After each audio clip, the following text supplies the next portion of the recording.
تمام اکابرین نے صورتحال کا تفصیلی جائزہ پیش کیا، ہم جہد گفتگو کی، لیکن بنیادی بات یہ ہے کہ آج دنیا کی متمدن دنیا میں ریاستوں کی بقا کا دار و مدار اس کی اقتصادی اور معاشی قوت پر ہوتا ہے۔ جب مسلم لیگ اپنا آخری بجٹ پیش کر رہا تھا تو اس نے آنے والے سال کے لیے معاشی ترقی کا تخمینہ 5.5% لگایا تھا، اور اس سے اگلے سال انہوں نے سالانہ معاشی ترقی کا تخمینہ 6.5% لگایا تھا، اور حکومت انا اہلوں کو ملی جو عوام کے نمائندے نہیں تھے، چوری کے ووٹ سے اسمبلی میں آئے تھے۔ پہلے سال کے بجٹ میں سالانہ معاشی ترقی کو 5.5% کے بجائے 1.8 پہ لے آئے، اور پھر جب اب دوسرا بجٹ پیش کرنے کو ملا تو اب تو 0.3 پر معیشت آ گئی۔ میں آج یہ بات اس لیے آپ سے کہنا چاہتا ہوں کہ جب معیشت تباہ ہوتی ہے، معیشت کی کشتی ڈوبتی ہے، تو پھر ریاستیں تبدیل ہو جاتی ہیں، ریاستیں اپنا وجود کھو بیٹھتی ہیں۔ سوویت یونین کی مثال سب دنیا کے سامنے ہے، آج بھی وہ دفاعی لحاظ سے سپر طاقت ہے، ویٹو پاور ہے، لیکن معاشی لحاظ سے جب وہ تباہ ہو گیا تو اپنا وجود برقرار نہیں رکھ سکا اور واپس رشین فیڈریشن کی طرف چلا گیا۔ یقین جانیے یہ لوگ جو یہاں بیٹھے ہیں یہ آج پاکستان کی بقا کی جنگ لڑ رہے ہیں، یہ پاکستان کے تحفظ کی جنگ لڑ رہے ہیں، پاکستان کے آئین کی تحفظ کی جنگ لڑ رہے ہیں۔ آئین نے جس جمہوریت کا تعین کیا ہے اس جمہوریت کی جنگ لڑ رہے ہیں، اور جن قوتوں نے کہا کہ آپ اس حکومت کو تسلیم کر لیں، یہ تو ممکن نہیں کہ ہم اس حکومت کو تسلیم کریں۔ آپ سے یہ بات ہم منوائیں گے کہ غلطی ہوئی ہے اور ہم معافی مانگتے ہیں اور آئندہ یہ غلطی نہیں دہرائیں گے۔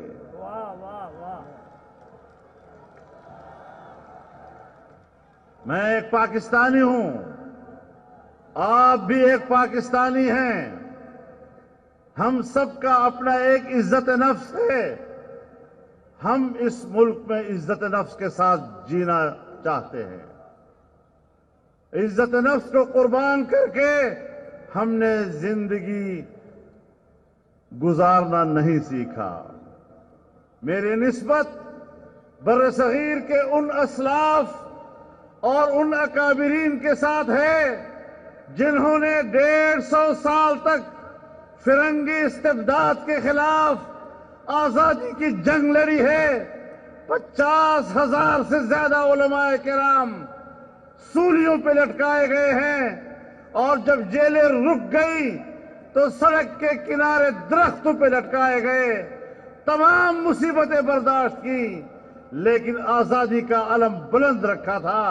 ہم ان کے وارث ہیں، اور انشاءاللہ پاکستان کے عوام کو حقیقی آزادی سے ہمکنار کرنے کا یہ علم سر بلند رہے گا، اور یہ سفر جاری رہے گا، اور یہ منزل ہم حاصل کر کے رہیں گے۔ میرے محترم دوستو، آپ خود اندازہ لگائیں، سب دوستوں نے اس کا ذکر کیا، 1 کروڑ نوجوانوں کو نوکریاں دینے والا خواب 26 لاکھ نوجوانوں کی بے روزگاری پر ختم ہوا۔ 1 کروڑ کوئی خدا کا خوف کرے.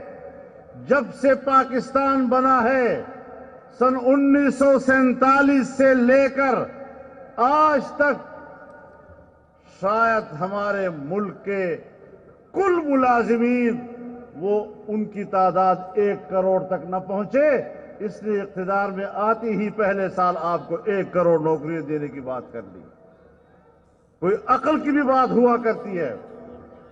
جب 47 سال 72 سالوں سے پاکستان کے ملازمین کی تعداد آج بھی 1 کروڑ تک مشکل سے پہنچ رہی ہے, ایک دن میں آپ 1 کروڑ نوکریاں کیسے دیں؟ میرے نوجوان کو بھی سوچنا چاہیے کہ آنکھیں بند کر کے ایسے لوگوں پر اعتماد کیوں کیا جاتا ہے. میرے محترم دوستو, 50 لاکھ مکانات میں کہیں نہیں جانا چاہتا. میں صرف کراچی میں رہ کر بات کرنا چاہتا ہوں. کراچی والوں سے بات کرنا چاہتا ہوں کہ اہل کراچی آپ کو 50 لاکھ مکان کیا دیں گے؟ یہاں تو تجاوزات کے نام پر 50 لاکھ مکانات گرا دیے گئے ہیں اور لوگ بے گھر ہو گئے ہیں. انہوں نے کسی کو گھر کیا دینا ہے؟ ان کو بے روزگار کرنا آتا ہے, روزگار نہیں آتا. ان کو بے گھر کرنا آتا ہے, ان کو کسی کو گھر دینے کی توفیق نہیں ہو سکتی. ان میں اہلیت نہیں, ان میں صلاحیت نہیں ہے. تو میرے محترم دوستو, آج ان حالات میں جبکہ ایک غریب آدمی کی قوت خرید جواب دے چکی ہے اور وہ اس قابل نہیں رہا کہ وہ بازار جا کر اس مہنگائی میں اپنے بچوں کے لیے راشن خرید کر گھر لا سکے. قوت خرید ختم کر دی ہے. غریب انسان کدھر جائے گا؟ بچوں کو سڑک پر لا کر برائے فروخت کا کتبہ لگایا جاتا ہے. اپنے بچوں کا بوجھ نہیں اٹھا سکتے, ان کو ذبح کر دیا جاتا ہے. یہاں تک ہمارا غریب پہنچ گیا ہے. غریبوں, میرے بھائیوں, دنیا میں انقلاب دولت مندوں نے کبھی نہیں لایا. انقلاب ہمیشہ غریب قوم لایا کرتی ہے. وطن کے غریب لوگ انقلاب لایا کرتے ہیں اور انشاءاللہ یہ انقلاب انشاءاللہ آ کر رہے گا. میرے محترم دوستو, آج ملک کا کیا حشر کر دیا ہے. کشمیر کو بیچ ڈالا ہے. اور آپ کو میں یاد دلانا چاہتا ہوں, کیا عمران خان نے کشمیر کو 3 حصوں میں تقسیم کرنے کا فارمولہ پیش نہیں کیا تھا؟ وہ 3 حصوں میں فارمولہ پیش کرنا اور پھر نوید سنانا قوم کو کہ مودی جی آئے گا تو مسئلہ کشمیر حل ہوگا. سو مودی جی آیا اور کشمیر کا مسئلہ حل کر دیا کہ کشمیر کا اسپیشل سٹیٹس ختم کر کے اس کو باقاعدہ ہندوستان کا حصہ بنا دیا اور کشمیر کا سودا کر کے پھر مگرمچھ کے آنسو بہانے لگ گئے. تم کشمیر کے سوداگر ہو, تم کشمیر فروش ہو. ایک طرف وہ کشمیر ان کے حوالے کر دیا, دوسری طرف آپ گلگت بلتستان کا مسئلہ اٹھا رہے ہیں کہ اسے پاکستان کا ایک 5واں صوبہ بنایا جائے. ہم سمجھتے ہیں کشمیر پاکستان کا ہے, کشمیری پاکستانی ہے, گلگت بلتستان کا آدمی پاکستانی ہے. لیکن بہرحال 72 سالوں سے پاکستان کا ایک موقف رہا ہے. سلامتی کونسل کی قراردادوں کے حوالے سے, اقوام متحدہ کی قراردادوں کے حوالے سے اور 1949 میں ہم نے سلامتی کونسل میں کشمیر کا جو نقشہ پیش کیا ہے اور جو وہاں جمع کرایا ہے اس پہ گلگت بلتستان وہ آل جموں کشمیر کا حصہ بتایا گیا ہے۔ جب اس وقت آپ نے یہ موقف لیا تھا، آج جب آپ گلگت بلتستان کو اس سے الگ کریں گے، آپ بتائیں 72 سال کا آپ کا ریاستی اور مملکتی موقف کا کیا بنے گا؟ کیا کشمیر کا معاملہ ختم نہیں ہو گیا؟ ہم نے 72 سال کشمیریوں کے لاشوں پہ سیاست کی، ہم نے وہاں کی ماؤں اور بہنوں کی لٹتی ہوئی عصمتوں کے اوپر سیاست کی، ہم نے چھوٹے چھوٹے بچوں کے بلکتے ہوئے لاشوں پر سیاست کی، ان کے چہروں سے ٹپکتے ہوئے خون کے اوپر سیاست کی۔ آج ہم دنیا کو کیا پیغام دے رہے ہیں کہ اس ایک پاکستان کے لیے قربانی دینے والی قوم کے ساتھ ریاست پاکستان کی وفاؤں کا یہ عالم ہے۔ کوئی شرم و حیا نہیں ہے ہمارے پاس، کوئی پاکستان کی عزت و وقار نہیں۔ عالمی قوتیں اگر چاہتی ہیں کہ دنیا کا جغرافیائی نقشہ تبدیل کر دیا جائے، اس کے لیے خادم پاکستان سے پیدا ہوتے ہیں، پاکستان کے ادارے اس خدمت کے لیے اٹھتے ہیں۔ ان کشمیریوں کا کیا بنے گا؟ وہ کشمیری کہتے ہیں جی اے پی سی کی وجہ سے ہندوستان خوش ہو رہا ہے۔ جب تم آزاد حکومت کشمیر کے وزیر اعظم پر غداری کا مقدمہ لگاؤ گے، آپ بتائیں ہندوستان میں اس کے بارے میں کیا رد عمل آئے گا؟ کشمیر کے وزیر اعظم پر غداری کا مقدمہ ہندوستان کی اور مودی جی کی خوشنودی اس سے بڑھ کر اور کیا ہو سکے گی کہ آپ وہ ملک جو کشمیر کے نام پہ جنگ لڑ رہا ہے، کشمیریوں کے حق کی جنگ لڑ رہا ہے، وہ اسی کے نمائندہ وزیر اعظم کے اوپر غداری کا مقدمہ چلا رہا ہے۔ اور ہم نے 18ویں ترمیم پاس کی، 18ویں ترمیم پاس کر کے ہم نے صوبوں کو کسی حد تک خود مختاری دی، کسی حد تک پیش رفت ہوئی اور اچھی پیش رفت ہوئی۔ اسی کی پیروی میں آزاد کشمیر کے آئین میں 13ویں ترمیم لائی گئی، جس سے وہاں کی حکومت اور اسمبلی کے اختیارات میں اضافہ کیا گیا۔ لیکن آج پاکستان کے مقتدر قوتیں اور پاکستان کے حکمران پھر سر جوڑ کر بیٹھے ہوئے ہیں کہ 14ویں ترمیم لا کر ہم ان کے اختیارات کو کم کر دیں۔ آپ بتائیں کشمیریوں کو دیے ہوئے اختیارات ایک نئی ترمیم کے ساتھ آپ اس سے واپس چھین رہے ہیں۔ آپ اپنے ملک کے اندر صوبوں کو دیے ہوئے اختیارات ان سے واپس چھین رہے ہیں۔ اس سے بغاوتیں پیدا نہیں ہوں گی؟ کشمیر کے اندر پاکستان کے خلاف بغاوت شروع ہو جائے گی، ہمارے اپنے صوبوں کے اندر اپنے ملک کے خلاف آوازیں بلند ہوں گی۔ اور اگر آپ نے سندھ اور بلوچستان کے جزائر کے اوپر قبضہ کرنے کی کوشش کی تو یقین جانیے یہ 18ویں ترمیم یعنی آئین کی روح کے خلاف ہوگا، اور کسی طریقے سے بھی نہ کوئی سندھی، نہ کوئی بلوچ، نہ کوئی پشتون وہ آپ کے اس قسم کے فیصلوں کو تسلیم کرنے کے لیے تیار ہوگا۔ یہ جزائر سندھ کے ہیں، ان پر ان کے بچوں کا حق ہے۔ یہ جزائر بلوچستان کے ہیں، وہاں کے لوگوں کے بچوں کا اس کے اوپر حق ہے، وہاں کی ماہی گیروں کا اس کے اوپر حق ہے۔ آپ کو کوئی حق نہیں پہنچتا۔ اور اس حوالے سے ہم خود آل پارٹیز کانفرنسز کر چکے ہیں، 4 صوبوں میں کر چکے ہیں، اور اس بات پر پورا اتفاق رائے تمام سیاسی جماعتوں کے اندر موجود ہے کہ 8ویں ترمیم کا تحفظ کیا جائے گا، صوبوں کے حقوق کا تحفظ کیا جائے گا اور NFC ایوارڈ جس طرح آئین کہتا ہے کہ صوبوں کے حقوق میں اضافہ تو ہو سکتا ہے، کمی نہیں کی جا سکے گی، ایسے کوئی ترمیم تسلیم نہیں کی جائے گی کہ جس سے آپ چھوٹے صوبوں کے حقوق میں کمی لا سکیں۔ اس پر کوئی کمپرومائز نہیں ہوگا۔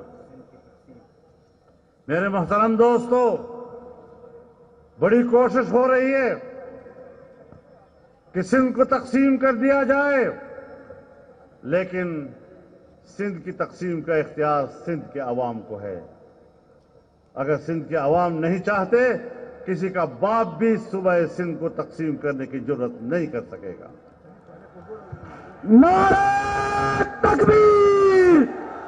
ایک نعرہ سندھ کھپائیں دے، جمع ملن کھپے پاتا رکھائیں دے، سندھ کھپائیں دے، سندھ کھپائیں دے، سندھ کھپائیں دے۔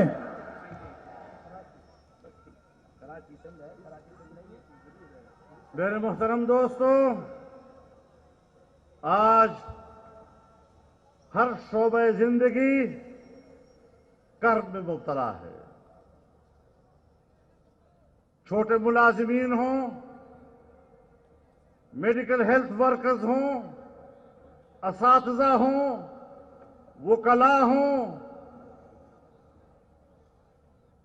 تاجر ہوں، دکاندار ہوں، یہاں تک کہ صنعت کار ہوں، مزدور اور کسان ہو، ایک ایک طبقہ میدان میں نکلا ہوا ہے، احتجاج کی آواز بلند کیے ہوئے ہے، اسلام آباد تک پہنچ جاتے ہیں، کئی روز وہاں پر دھرنا دے رہے ہوتے ہیں، اپنی چیخ پکار پوری دنیا تک پہنچانا چاہتے ہیں۔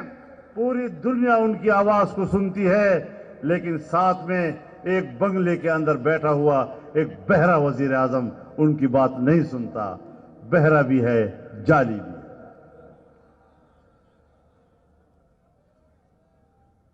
میرے محترم دوستو، ایک ناکام خارجہ پالیسی جس نے پاکستان کو تنہائی کی طرف دھکیل دیا ہے، وہ ہندوستان،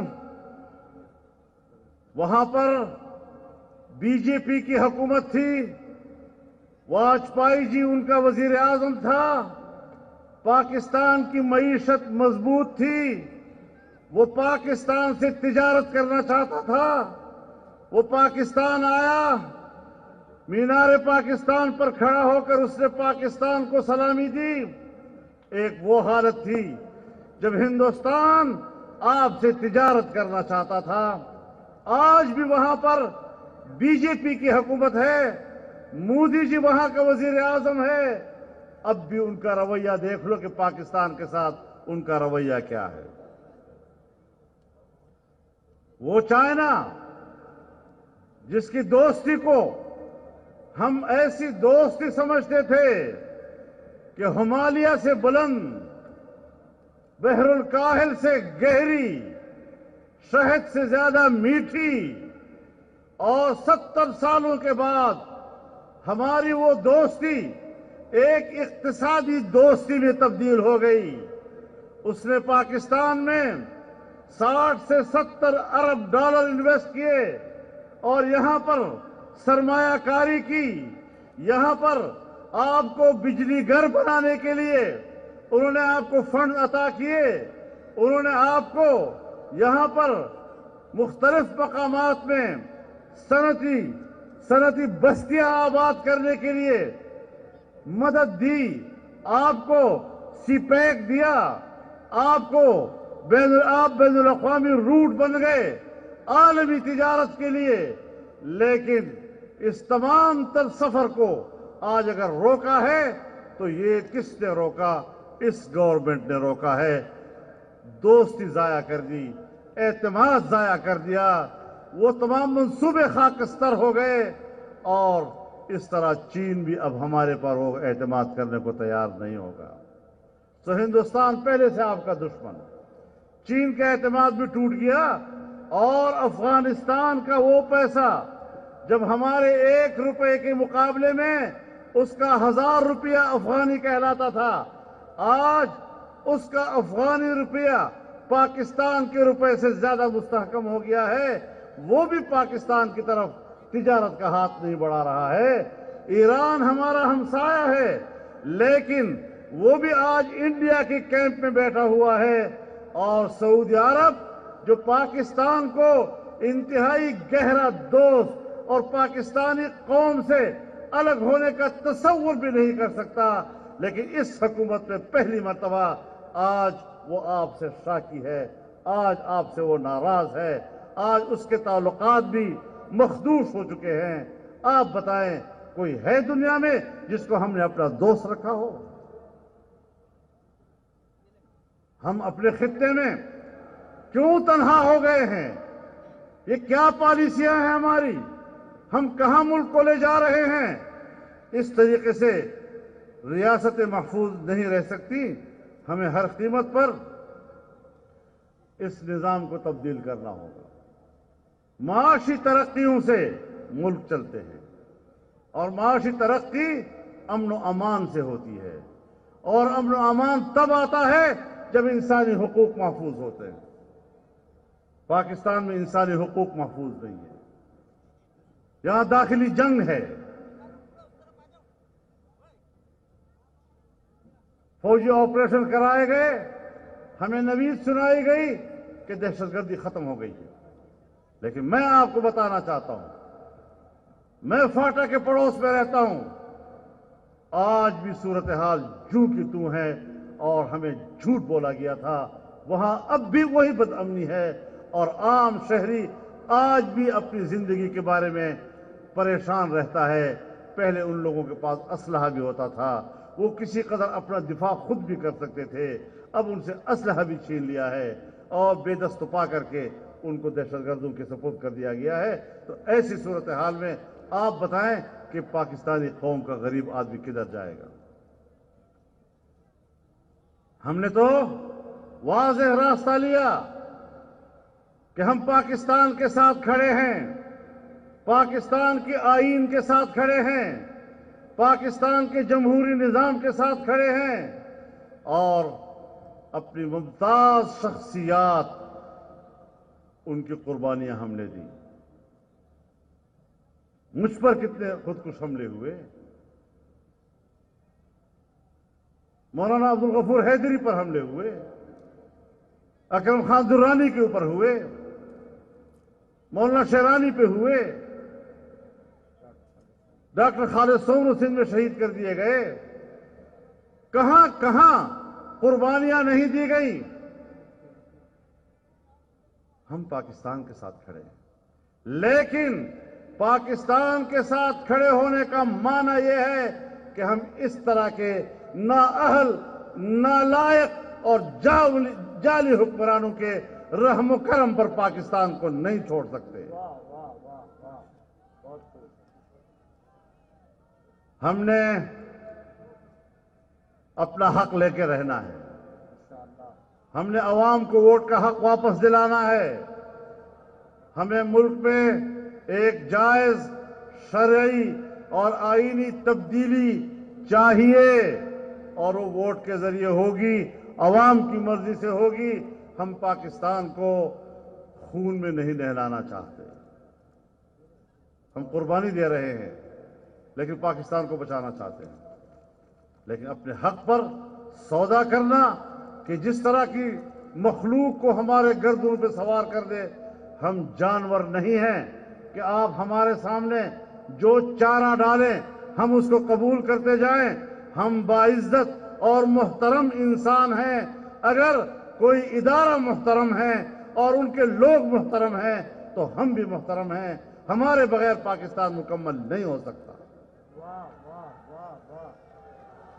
پاکستان کے عوام کے بغیر پاکستان مکمل نہیں ہو سکتا، ان سیاسی جماعتوں کے بغیر پاکستان مکمل نہیں ہے۔ پاکستان اس صورت میں پرامن رہ سکتا ہے، محفوظ رہ سکتا ہے، مستحکم بن سکتا ہے، معاشی لحاظ سے ترقی کر سکتا ہے، جب تمام ادارے اپنے دائرۂ کار میں رہتے ہوئے فرائض سر انجام دیں۔ میں تو کہتا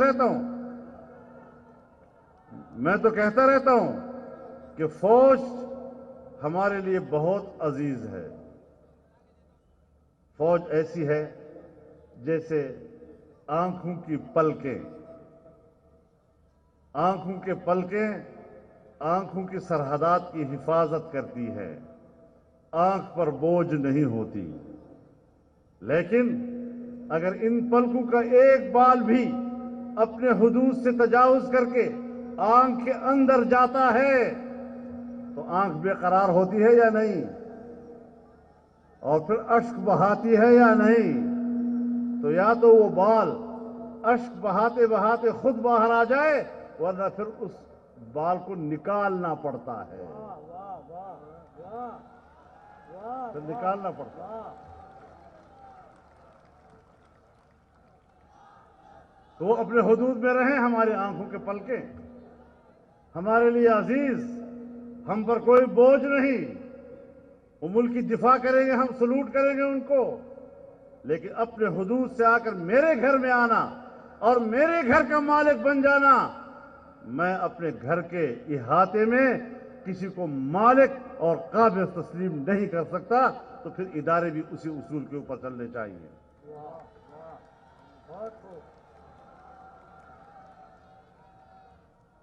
تو میرے محترم دوستو, جو بھی باتیں آپ سے کی گئی ہیں, معاشی حوالے سے کی گئی ہے, داخلی حوالے سے کی گئی ہے, گڈ گورننس کا کوئی نام نشان اب نہیں رہا ہے. سول سروسز میں کوئی ایڈمنسٹریشن موجود نہیں ہے. افراتفری کا عالم ہے. اور دنیا کہتی ہے, ہم نہیں کہتے, دنیا کہتی ہے کہ جو کرپشن کو مٹانے آئے تھے ان کے 2 سالہ دور حکومت میں کرپشن 3 اور 4% بڑھ گئی ہے. کبھی کا تو نام ہی نہیں لے رہی. تو اس طریقے سے ملک نہیں چلا کرتے. اناڑیوں کو ملک حوالے کرو گے تو یہ بیڑا غرق ہوگا.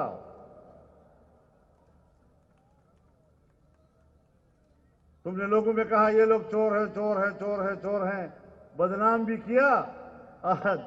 آپ اس موجودہ حکومت کی برکت سے لوگ انہی کو دوبارہ مانگ رہے ہیں کہ انہی کو واپس لے آؤ. کم از کم کھانے پینے کو تو کچھ ملتا تھا.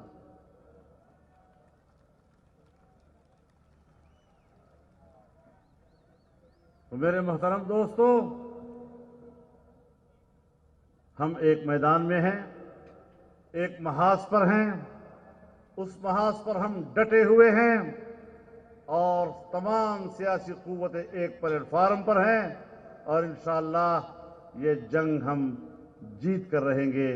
یہ حق ہم حاصل کر کے رہیں گے.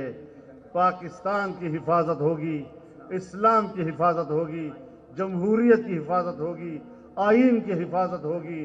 اور اس مقصد کے لیے ہم نے آگے بڑھنا ہے. ہمارے اندر نظریاتی اختلاف ہو سکتے ہیں لیکن